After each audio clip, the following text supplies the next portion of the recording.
Hello students and welcome to my channel Economics and Queries. Today I am going to describe one of the most important topic of TTC first semester economics, that is consumer surplus.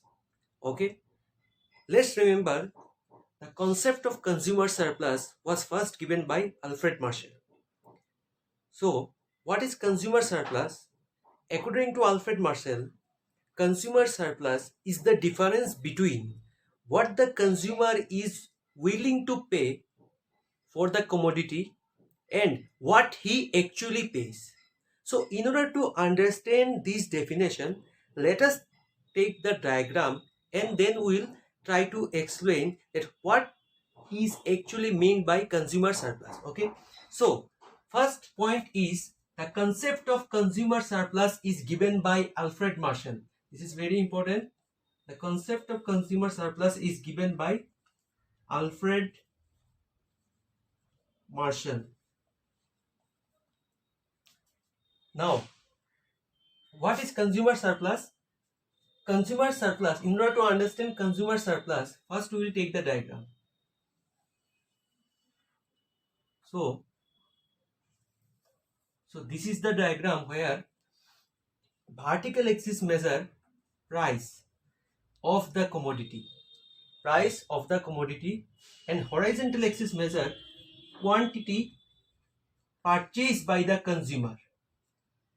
Okay, so here we are taking a particular price, say OP. So at OP,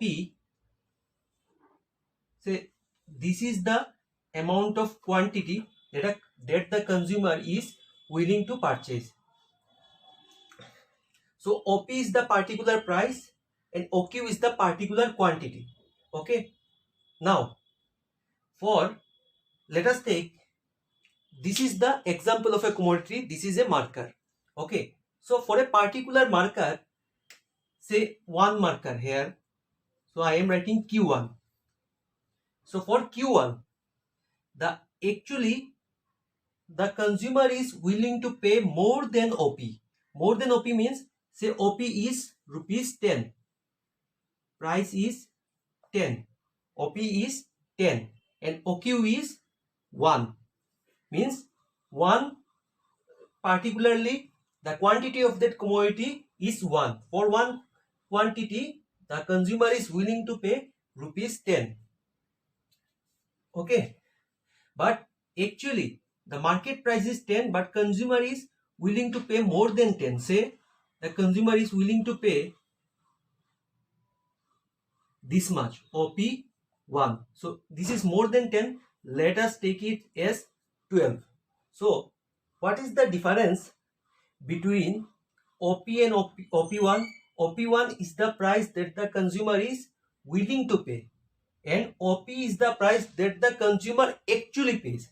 Again I am saying OP1 is the price that the consumer is willing to pay and OP is the price that the consumer actually pays in the market.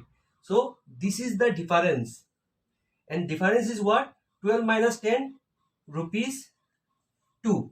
So 2 is the amount of money that the consumer is saving, and what is, in simple term, it is the surplus for the consumer.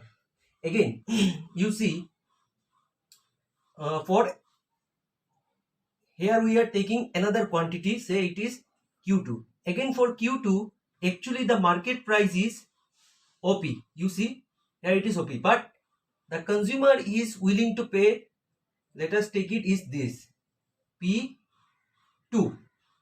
So the consumer is willing to pay OP2, but actually the consumer needs to pay OP.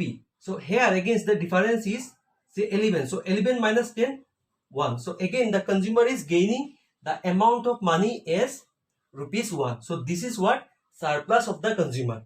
So like this for Q3.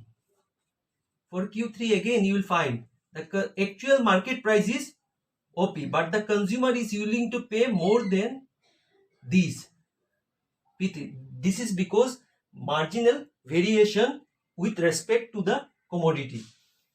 So here we are getting a demand curve.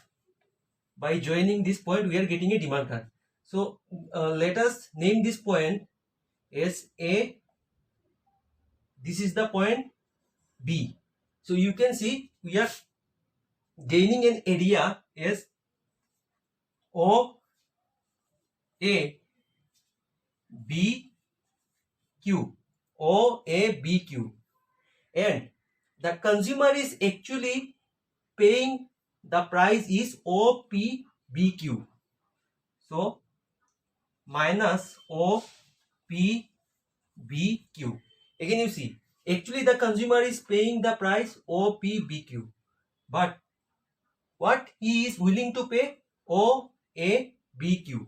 OABQ willing to pay OPBQ. Actually the consumer is paying. So what is the surplus? You see OABQ, OPBQ. The remaining area is PAB. This is the triangle portion, PAB. So PAB, it is the area of consumer surplus. Okay,